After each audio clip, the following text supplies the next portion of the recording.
Good evening and welcome to Tinkering with Edkelar. Since the current larger project is still on life support and waiting for a donor chip, I had to rummage through some smaller items again. This time it's once more a lab power supply, a Gossen Konstanter, model number T4 K33R2. Sounds a bit like a Stormtrooper ID number. Anyhow, I couldn't find any documentation for this particular model, only closer ones.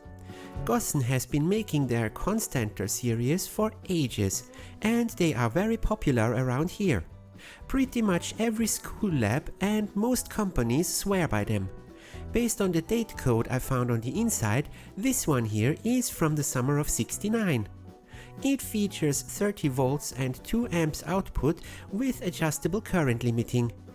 Maybe the 33 is for 33 volts and the 2 is for the 2 amps. Let's have a look. As to be expected, a lab device from the 1960s, even the late 1960s, is quite yellow overall. Smoking! The meter movement seems to be slightly off. I can't zero it out. It moves, but the trim range is way above 2 volts. That needs a closer look.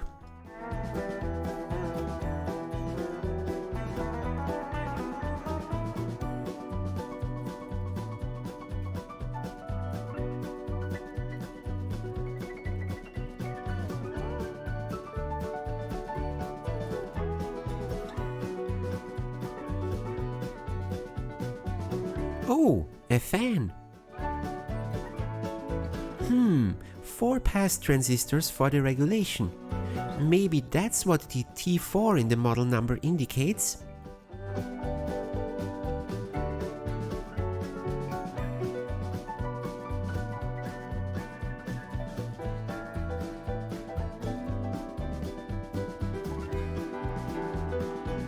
It is quite heavy for the size.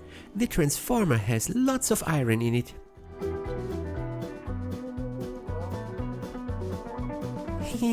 And another one. Look at that cute arrangement. The large fan is for the transistors, the small one is for the fan motor itself.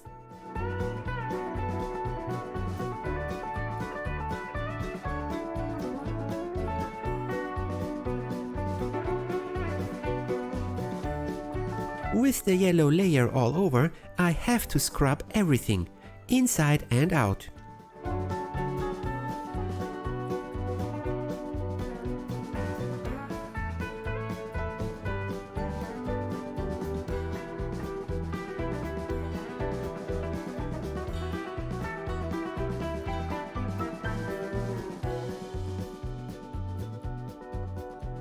I'm removing everything from the front panel. Since the inner chassis is welded to that, I also need to remove everything in general.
The meter movement has 3 connections.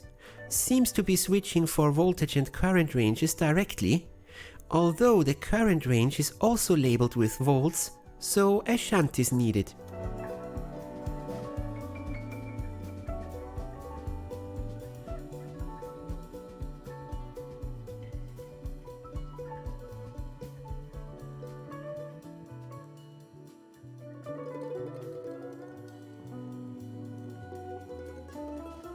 There, the front panel is clear.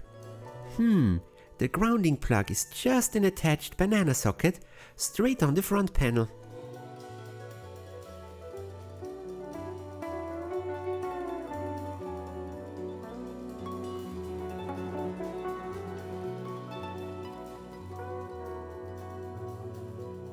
Oh, the label plate is held in place with plastic rivets. That's a nice touch. It comes off with very little effort and should easily go on again. Neat.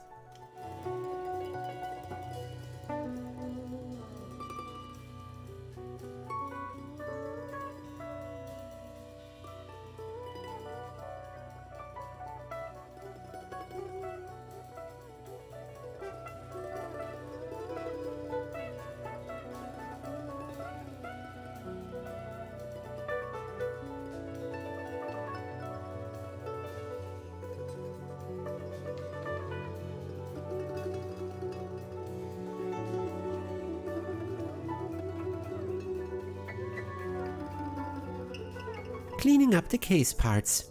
Yuck! The magic eraser makes quick work of the layer of tar, but it also reveals a few more nicks and scratches. I think I'll look for a nice spray can.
The wire loom is soldered on the PCBs, which have a strong aroma.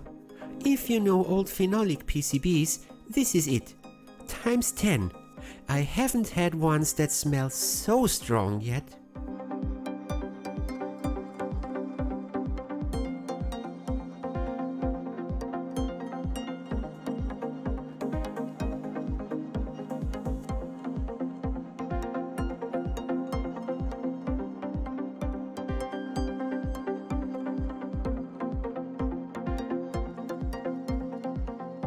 There seems to be several low-value resistors in the current path.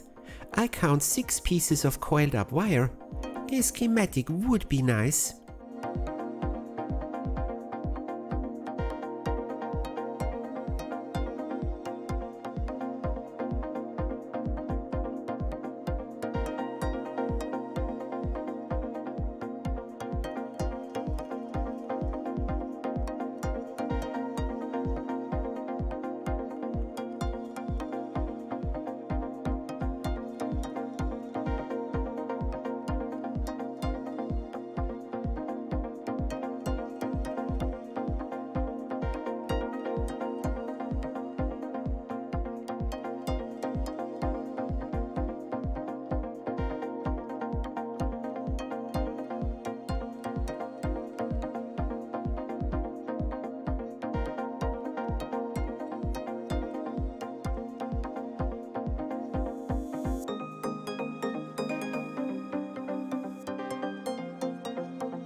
The stickers on the rear panel are quite a bit mangled. I'll remake them. They are peeling off, at least mostly intact.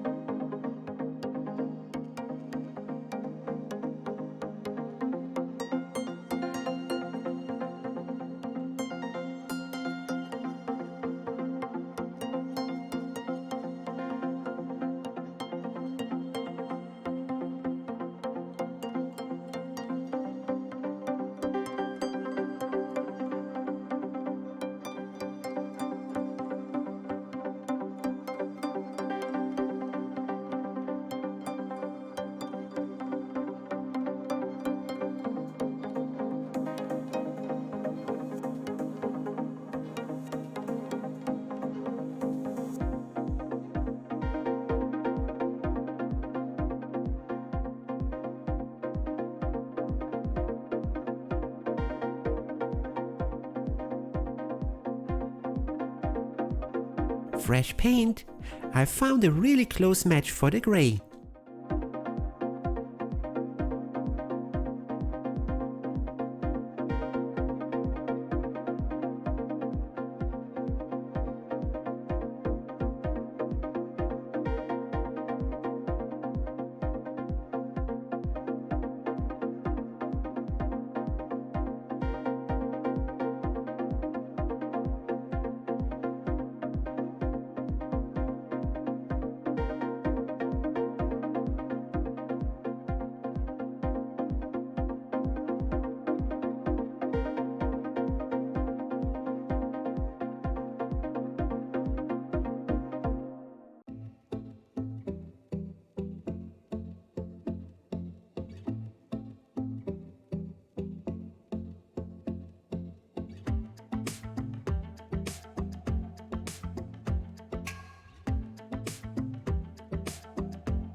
Opening up the meter and checking.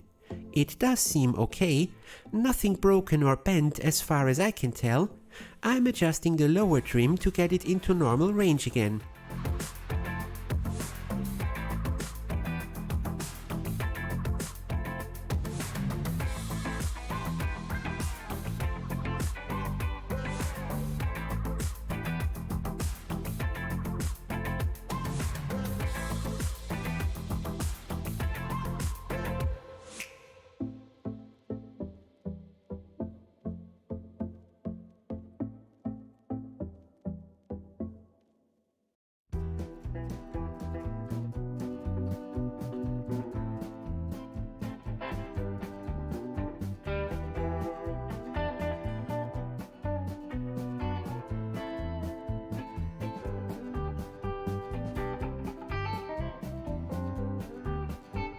A quick test shows it works within reason.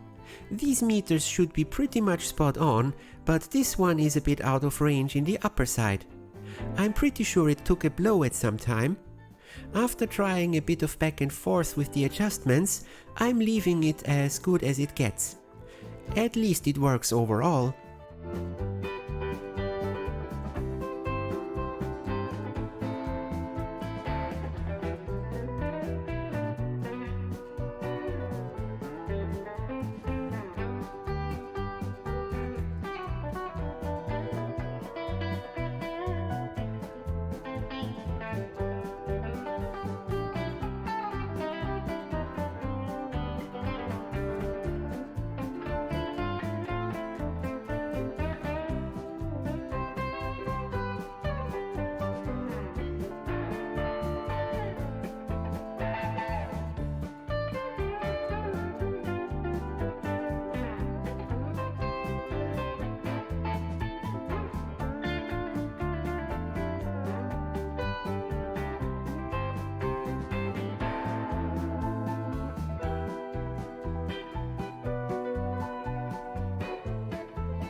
The transistor PCB in the rear connects the 4 power transistors together.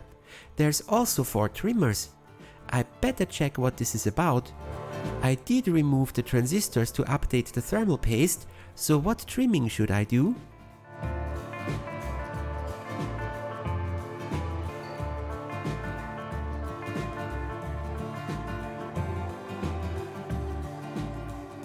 A bit of follow the traces and some wires reveals. The main power path comes out of the transformer from a center tapped winding. The center is the negative rail and connected directly to the main filter cap. The other taps are rectified with 2 beefy diodes and then fed to the capacitor. From there, the positive side goes through the 4 paralleled pass transistors.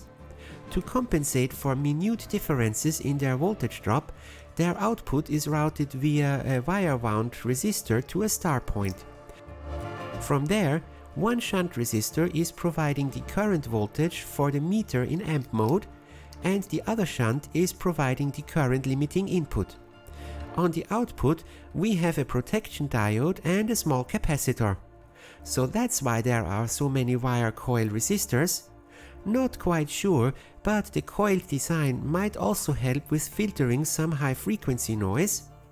Anyhow, the 4 trimmers are in series with the base connections, so I gathered they are to equalize the transistors as much as possible so that they share an equal load.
Recapping. I'm putting in new electrolytics. Again, peace of mind mostly. Decent new ones should last another 60 years or so.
The regulation PCB is a bit more convoluted.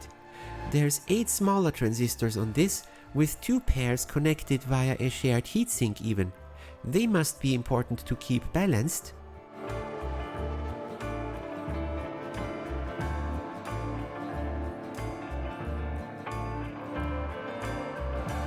New thermal paste for these too.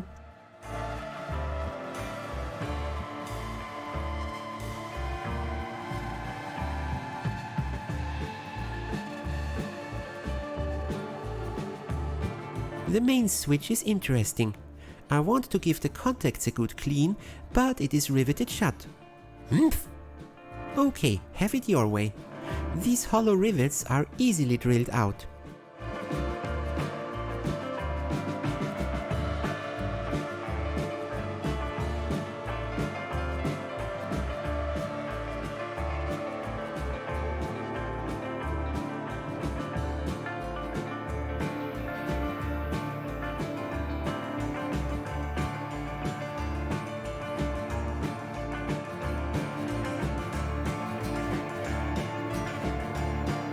And a good thing I checked. The contacts are almost unrecognizable with all that soot on them. They cleaned up quite well though.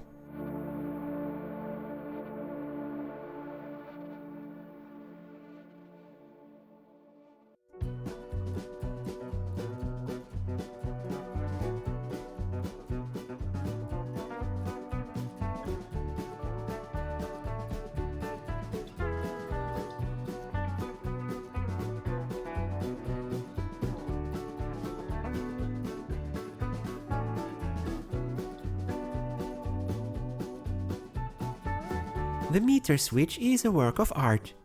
It is a 3-pole double-throw one, if I have the nomenclature right. Took quite a bit of poking and prodding to clean up all the contact surfaces. In the end, all the switched paths had milliohms. Good.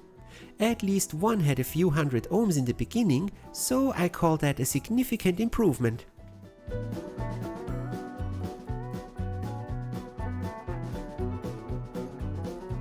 The axle for the meter switch is punched into place. That means it can't be removed properly. I'm just adding a bit of fresh grease.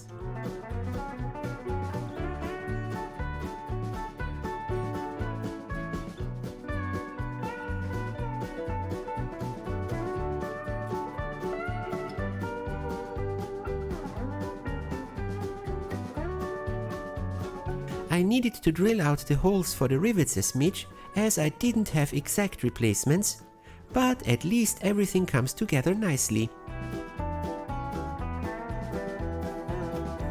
The potentiometers, those are stacked dual pots, one for coarse and one for fine adjustments, and those are even more annoying.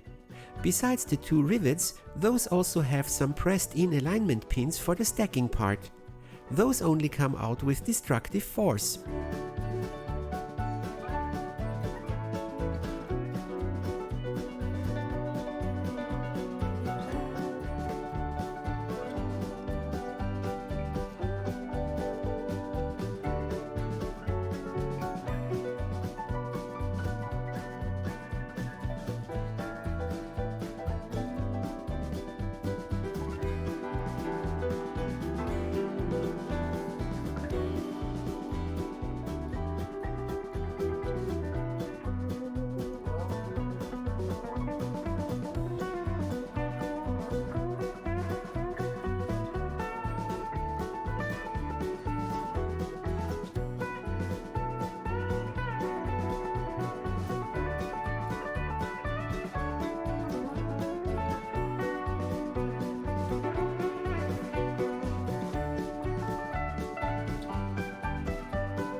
Like with the meter switch, the potentiometer axles would only separate with force.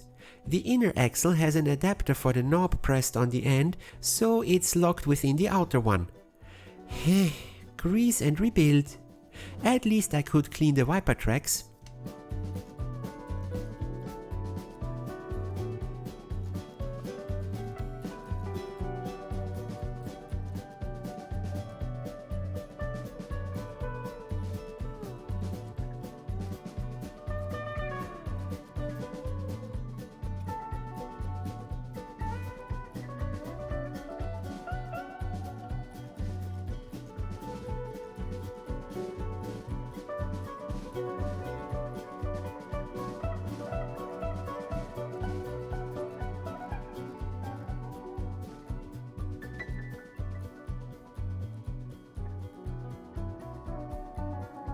The big can in the center is a 5000 microfarad cap. I found a suitable replacement that will fit into it, starting off by opening the can and plucking out the old guts.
And here we go, ready to hide the new capacitor.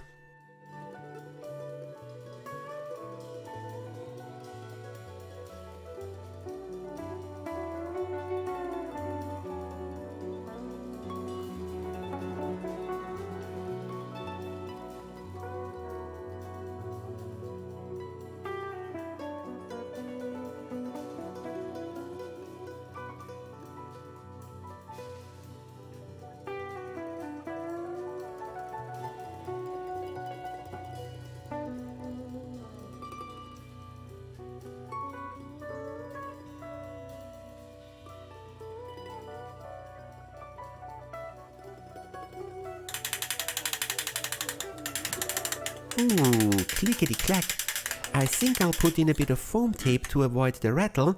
I don't want to stuff it, because I think it's better to let the capacitor breathe a bit, but a rattle can isn't going to help longevity either.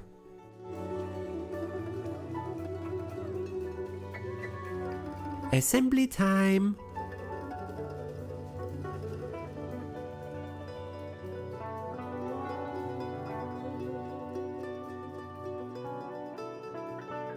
Starting with the meter to have proper access to its mounting screws.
Soldering the wire loom was no fun part.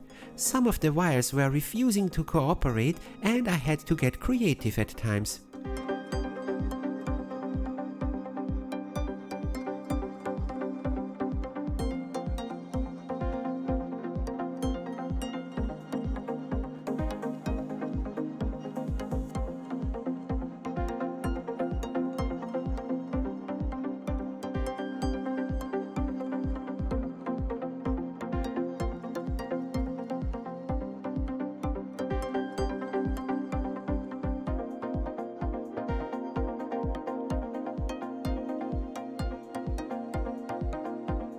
I took enough pictures during disassembly, so I knew where each wire should go, but...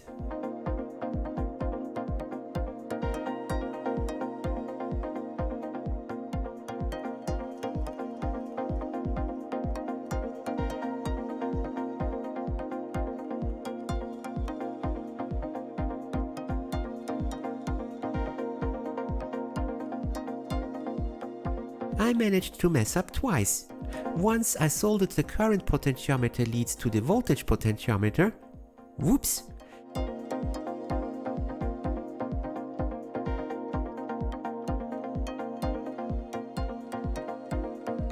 And the other time I crossed a green and black wire pair with the one next to it. Who'd have thought that they used the same color pair just 2 centimeters apart?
And after reconnecting everything again, the moment of truth. Power on! I can see that there is something going on. The meter jerks a bit, but nothing on the output. Not even a single volt. I double-checked my wiring, made sure that there are plausible voltages arriving at the input of the regulation PCB, and kept trying.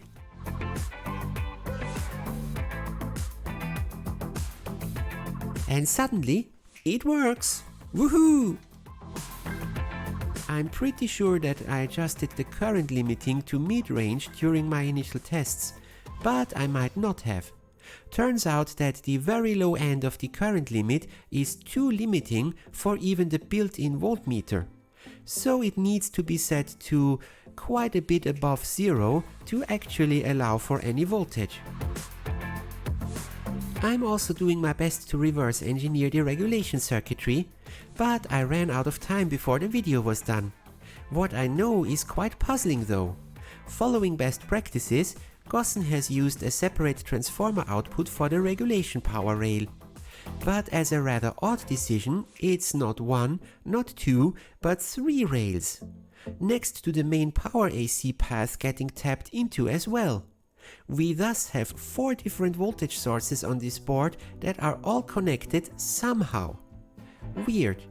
But overall, I managed to assert that the 2 trimmers provide limits for the voltage and current selection. So these need some tweaking too. Adjusting the upper voltage limit and current limit is easy enough.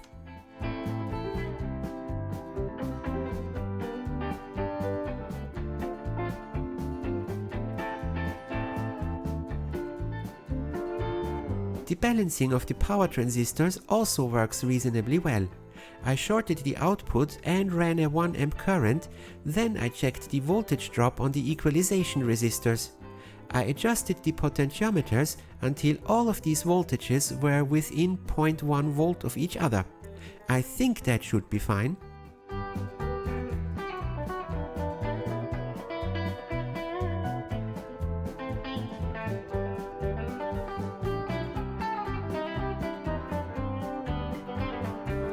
Adding a new power cord. The old one was not cleaning up at all, and it was showing the first signs of getting brittle. New one it is then.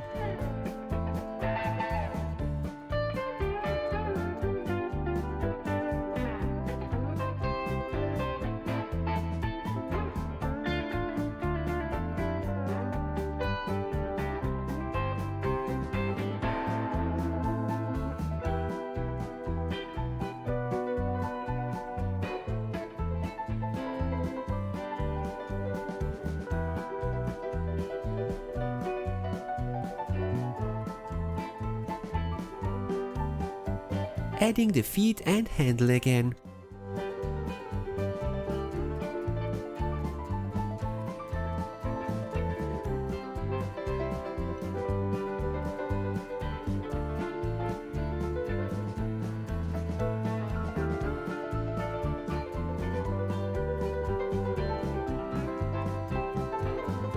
And closing the lid.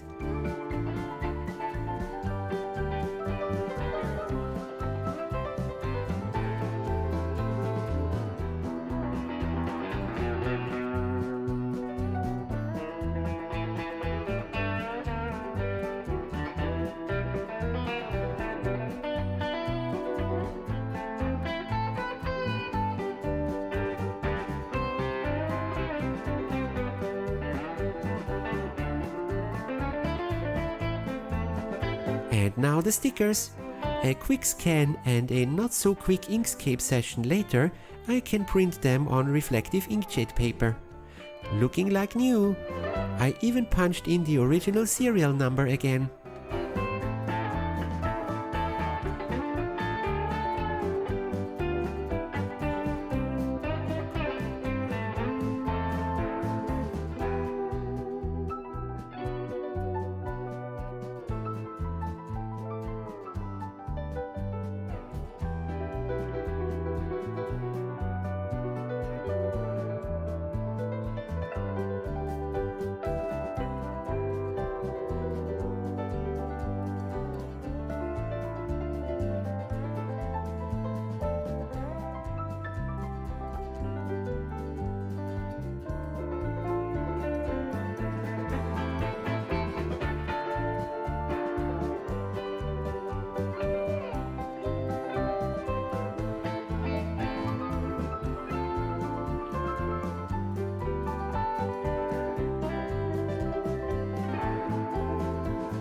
And that's it for this project. A nice and pretty useful power supply, despite the size and weight. I do have a later model from that range in my queue as well, so eventually we will see how a 1980s model looked like. That's it for this episode. I hope you enjoyed it. See you next time!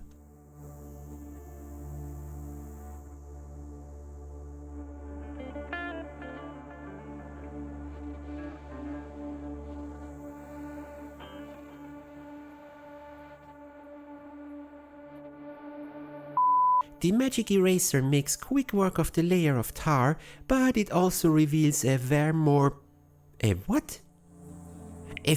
more. Darn it. Anyhow, the 4 trimmers are in series with the base connections,